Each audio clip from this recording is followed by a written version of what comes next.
It is August, and we are coming across a momentous event coming up. Tim Burton's birthday! Last year for Tim Burton's birthday, I did a whole entire drawing prompt month thing. It did okay. I didn't really have the time to do that this year, so instead we're just gonna be kind of chill, kind of casual, and we're just gonna be ranking Tim Burton films. Now, for the sake of being all-inclusive, we're gonna try and rank, well, as much as I can get my hands on to see. We also are including stuff that Tim Burton produced. And yes, I do have one of these ranking lists all made up for you. Now, let me just quickly break down what my ranking is. Obviously, if you've seen most ranking lists, S, super amazing. If you play DDR, yeah. So there's that. That's the top tier. A, A's are good. A's are great. B's are good too. C and D, I combine into one category, and that is meh. As in, I don't care. I don't hate them. They have their merits. They exist. But gosh darn it, I just can't bring myself to care a little bit more than what I should for them. And then you have F for failure. And then you also have miscellaneous.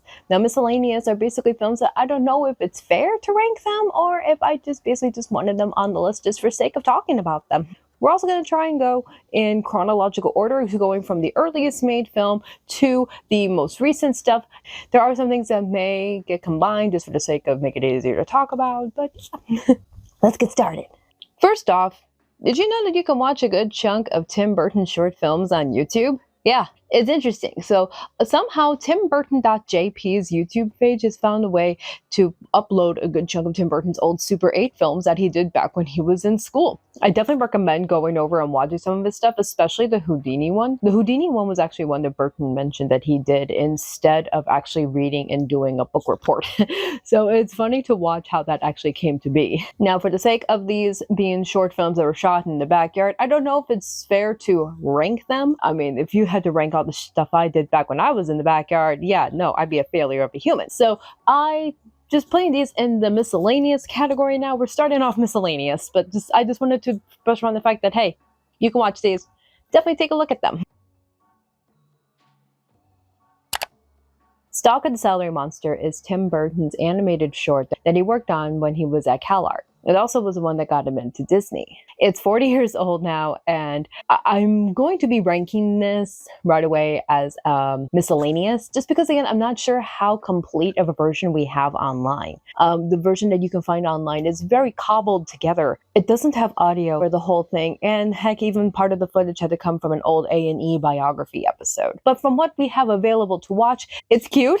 I mean, it does have a lot of sense of creepiness, and that build-up of the creepiness is actually really well done within this short, because you don't really know exactly what the doctor is doing, but it turns out, oh, he's a dentist, and I love jokes like that. Stalk of the Celery Monster, miscellaneous, because I'm not sure how complete it is, but definitely still worth a watch. Luau. Ooh. Ooh. This one's rough to get to. Okay, so Luau, that's one that you can actually find on YouTube, broken up into 3 parts, just like what we used to do with anime back in the day on YouTube. Oh, goodness. This one's hard to talk about. This one is kind of hard to talk about because it is very rough. Basic plot of Luau. Alien has landed on a beach and challenges the local surfer kids to a surfing competition, but the alien's a severed head and played by Tim Burton. Oh goodness, see, I don't know why Tim Burton always wanted to go tropical with the sequel to Beetlejuice. Luau shows that goth tropical just isn't a thing and just doesn't work. There's also some kind of dated jokes in this thing. Oh god. Hey, but don't be scared. This is a celebrity. They won the Junior.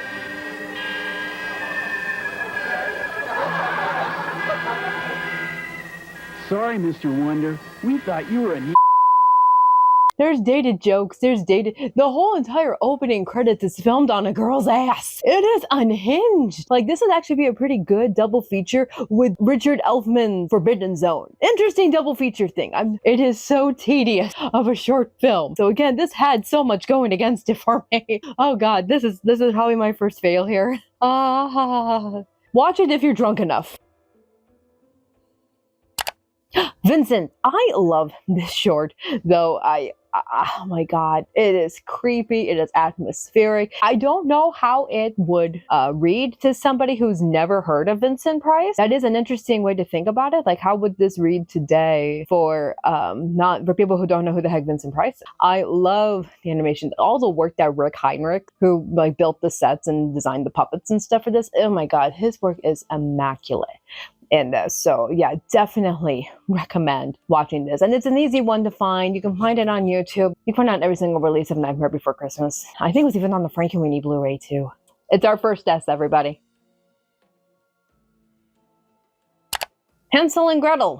Hansel and Gretel is another one that's kind of hard to talk about because I feel like within myself, Hansel and Gretel was very much hyped up. It was hard to find this one for a while. This one was hidden deep in the Disney vault. And well, now that I've seen it numerous times, yeah, I can see why it was hidden in the Disney vault for so long.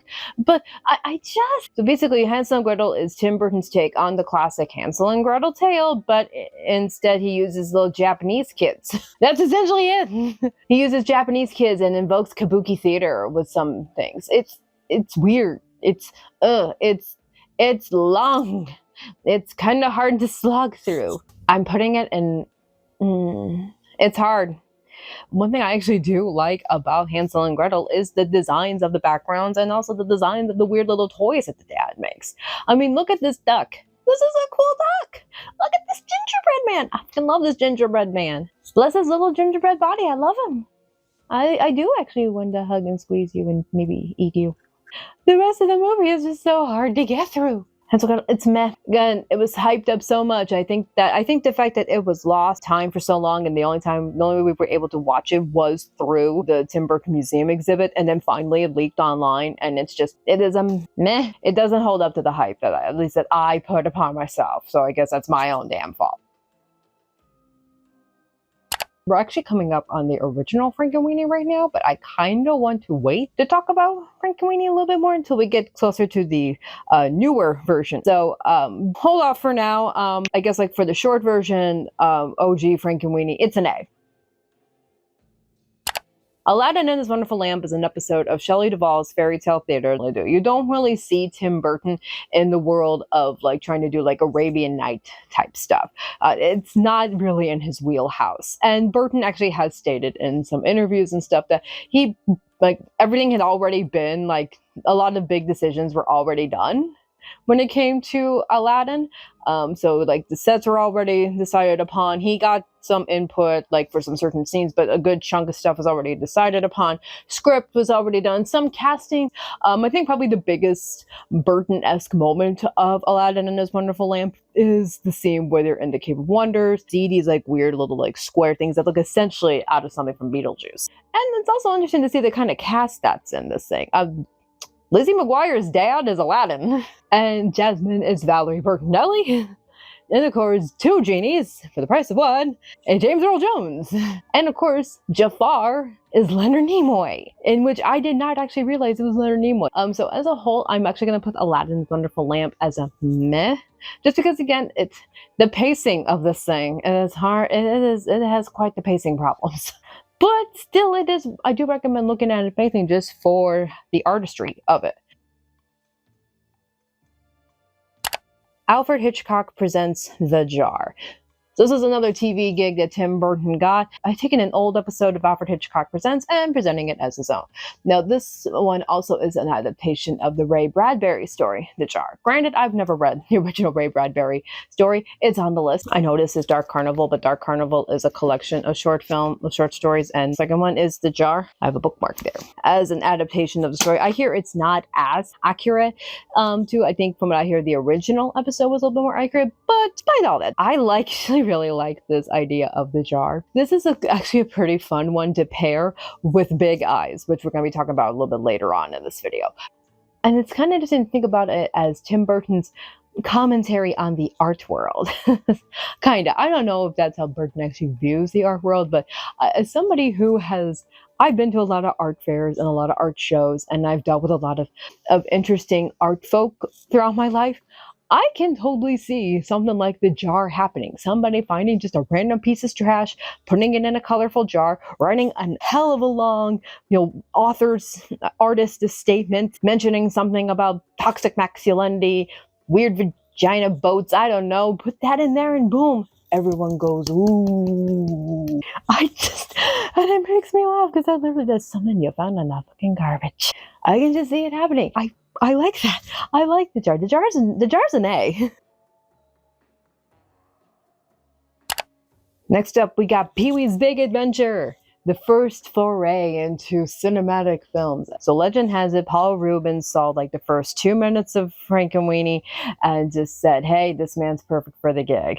And you can kind of see why, all you would need to watch would be the first couple minutes of Frankenweenie and realize, oh yeah, this guy's directing Paul Rubens. Pee-wee's Big Adventure is like an ultimate hold on to your innocence type of film. I never really grew up with the Pee-wee television show that much growing up. Again, I actually watched more so Pee-wee's Big Adventure, the movie, just out of the sake of completed my Tim Burton marathon right now. But it's a fun movie to get through. It's slightly nonsensical. It just bops around from moment to moment, but it's funny to see Pee-wee react in these weird moments. And of course, the legacy of this film post release, basically making Tim Burton and Paul Rubens BFFs. It's awesome. It's really cool to see. So yeah, Pee-wee's Big Adventure though, I am putting it in the B category. Again, it does kind of meander a little bit, but it's still a fun watch. Beetlejuice! Ah, yes, probably the thing I've been talking about numerous times on this channel. Beetlejuice, as we're getting ready for Beetlejuice, coming out in like, oh goodness, a couple of weeks. Yes, I mean, this is probably one of the quintessential Tim Burton films. It's up there in like probably the top 5 for a lot of people. Fair, it's practically almost about at that time about as unhinged Tim Burton. It's weird. I love actually how it has its moments of quiet. And I know that's kind of weird to think. Beetlejuice, quiet? Yes, I know. But there are moments of really nice quietness. I love the relationship of Adam and Barbara. They are such a cute couple together. The way they just decide to go through this whole death thing. Yeah, they kind of go through like some stages of, do you dare call this stages of grief? But then you also get just the fact that how much they just want to support and help each other get through whatever the hell they just went through. Winona Ryder as Lydia. Oh my gosh, so iconic. And Catherine O'Hara, love her. Jeffrey Jones, let's not talk about him. Playing the stressed dad, he does really well with that. I mean, I get it, he's a horrible garbage human now, but his performance is good. And of course, Michael Keaton, God tier. Michael Keaton, God tier. Goodness gracious, love this. It's S. Oh, and while we're at it, cartoon. Burton was an executive producer on the cartoon. But granted, in regards to how much of a say I do know that, according to production of the cartoon, Burton did say that he wanted everyone to be very experimental with certain things, hence why the commercials are the weird CGI hybrids. Burton, coming from Disney, where he basically had a noose around his creativity, he's always encouraging for people to just do whatever the heck they feel is right.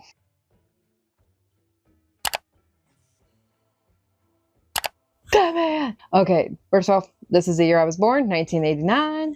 Obviously, there was a lot going against this film, mostly in regards to the casting of Michael Keaton. Go figure, Batman fans get offended every time Batman gets casted. Which is why I will never, ever judge a Batman casting until I see it in the theater. Seriously, fans of Batman were so mad at the Michael Keaton casting that they brought down Warner Brothers Stonk. Y'all are crazy! And there was no internet back then. You had to send angry letters on pigeons. Here's the thing, Batman 89, of course, it's good, but the problem I personally have with it is that it does kind of slog in the middle. I think it needed more Joker pop-up moments in order to kind of move it along. And also the film visually is very dark. Not dark as in like Content Manor or whatever. I'm talking like green is black. I can't see what the hell is going on here. But Batman Returns, though, that's the one I always like to talk about. Batman 89 walked so Returns could run. I love Batman Returns. It has its valid criticism of being more about the villains than it is Batman. I get it. I get it. But god damn it, the villains are so fun to watch. Keaton pulls his own against them really well, and I love seeing him with Michelle Pfeiffer and him just like sparring with her. I love that stuff. And then Christopher Walken is also one that I keep forgetting is in Batman Returns, but whenever I see him in Batman Returns, I'm just so happy to see him on screen because he's just so fun. And then Danny DeVito as the Penguin. It's all on par with Jack Nicholson as the Joker. But god damn it, this movie is just too fun for me. Batman 89, it's good for what it is really good for what it is, but it still has that long middle that's boring to kind of sit through a little bit. So that's why it's gotta be Batman Returns, which is S tier. S tier. Oh, and while I have the shirt on, let's quickly touch upon Batman Forever, which Burton was an executive producer on. Burton hasn't really talked that much about his involvement as executive producer for that one. Basically, he does talk about how Warner Brothers did not want him to direct it and how they basically just were kind of slowly shooing him out the door. I honestly think that like putting Tim Burton on as executive producer for Batman Forever was kind of as a means to kind of ease the transition from Burton to Schumacher to make it appear that it was more smooth than what it could have actually have been. It's okay as a Batman film. Like again, like you kind of have to separate it from the original Burton ones, but on its own as an adaptation of the Adam West years of Batman and the, you know, at the time when the Comics Code had comics by the throat, yeah, it's actually a pretty decent adaptation of what things were like back then. Oddly enough, it's a hell of a lot more sexual. Seriously, Forever has a lot of weird sexual moments in to the point where I'm like, okay, seriously, all the moms were mad about Batman Returns and how sexual it is. Some parts in Batman Forever ain't any better. And I'm not even talking about the nipple thing. Chase Meridian, everything she talks, every word out of her mouth is a euphemism. Personally, I think it's okay. I would personally like, minus the whole Burton thing, put this as a meh film. But in regards to trying to gauge Burton's involvement, it's miscellaneous because I can't really gauge how much Burton had in regards to what his involvement was.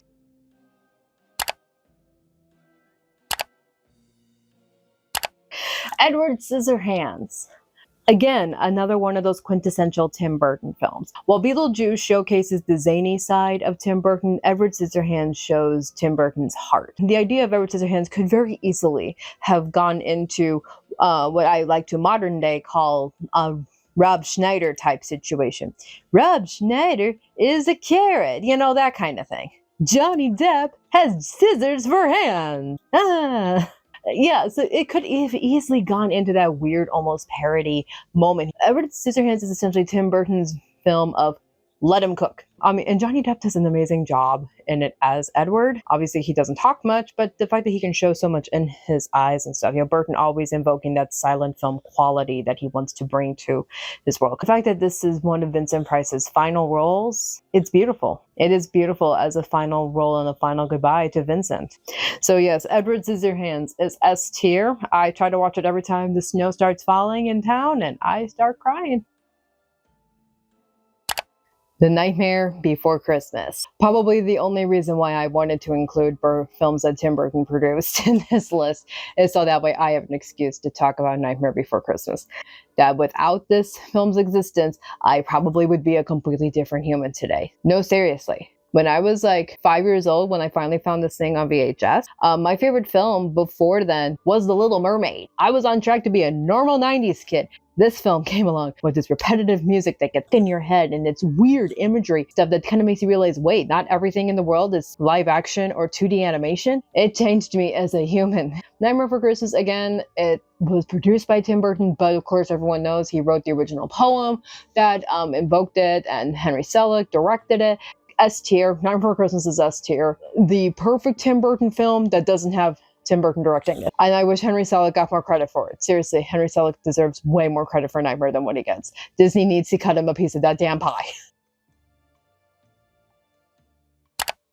I have not seen Cabin Boy before this year. Obviously, it's been on my radar. You know, like because I would read all these books, you know, about Tim Burton, Burton on Burton, Children's Garden of Nightmares, and you would see it in, you know, Tim Burton's filmography, and it's been on the radar, but I just have not been able to bring myself to finally watch it until now. And there's a reason why. It's not good. Here's the thing. In regards to Tim Burton's involvement in here, I don't know how much he's involved. He doesn't talk much about Cabin Boy in any of those books I just mentioned. Um, there are some moments of where I can definitely see why Burton would have been attracted to a project like this, just by visualness alone. It's essentially your screwball, I want to say Comedy Central type comedy. The best way to describe it is take Pee Wee's Big Adventure, in which you have like a boy who's not really aware of how modern day society works, and he bops around from moment to moment in the film, plot point to plot point, and he solves each plot point with his weird innocence, so to say. But then you also bring in Freddy Got Fingered. It didn't come out back then, but again, through a modern day lens, it's like Pee Wee's Big Adventure meets Freddy Got Fingered, in which it gets weird. Not in a weird that I don't know if I like. Do I dare invoke the term Dadaism in this? It has a lot of weird, it is nonsensical. It just does things for the sake of doing things. Granted, I understand that by the whole idea of this movie having a plot means you technically can't call it Dada. But anyway, in regards to the whole Tim Burton thing, I like the fantasy sequences in this film, and that's really the only thing that I can say I like. When he is on that raft and he hallucinates and he sees Jim Cuffing Cupcake Man. That is literally almost the same character from Hansel and Gretel. Seriously, this looks like something that Burton might have drawn, and he probably just handed it to the production. There's some weird stop motion here, and I do like the fact, like, one of the nice little things about like looking at the film is that for some of the wide shots, they invoke how old ship maps looked. I like that, but it's not enough to keep this film interesting for me. It's a failure. I like Ed Wood. Oh, this one's fun. Oh god, if you love seeing how movies are made, this is a good one. I will admit, when I was a kid trying to watch Ed Wood from a VHS I borrowed from Hollywood Video, I didn't get it. I didn't get it at the time. I wanted to rent it again just to get an idea. My mom was like, no, don't rent it again. Don't waste my money. As an adult who owns it on DVD so I can watch it as many times as I fucking want, I love it. I think it's just a fun little movie about triumph falling up. It is essentially trying to derp your way up to however high you can derp your way up to. Ed Wood don't know what he's doing. He's doing everything in one take. He thinks everything he's in is perfect. He's trying to do whatever he can to get the movie going. He wants to get it funded. He'll even get all his weirdo friends baptized just for the sake of a monster movie. And just that determination. Oh my god. I actually do have a video for later in the year about Ed Wood. So right now I'm just going to put it at S tier, and it's just fun. Okay, surprise! Different day, different outfit, different camera angle. You can see the ring light. Here's the thing. So as you can already tell by this video, it's getting long. Right in the middle of me filming and working on this, it was announced that Tim Burton was going to be getting a star on the Hollywood Walk of Fame. Finally. So I figured, since this is already going a bit long, we're gonna actually split this in half. So we're done for this first half right here. And also here is a recap of what we got so far with the tier list for this first half. And then we're gonna pick up with the remaining set of films, and we're gonna do that on Star Day. So yeah, anyway, please look forward to that on September 3rd when I'm bringing up part 2 of this. So yeah, thank you. Thank you all so much for watching this so far. Goodbye.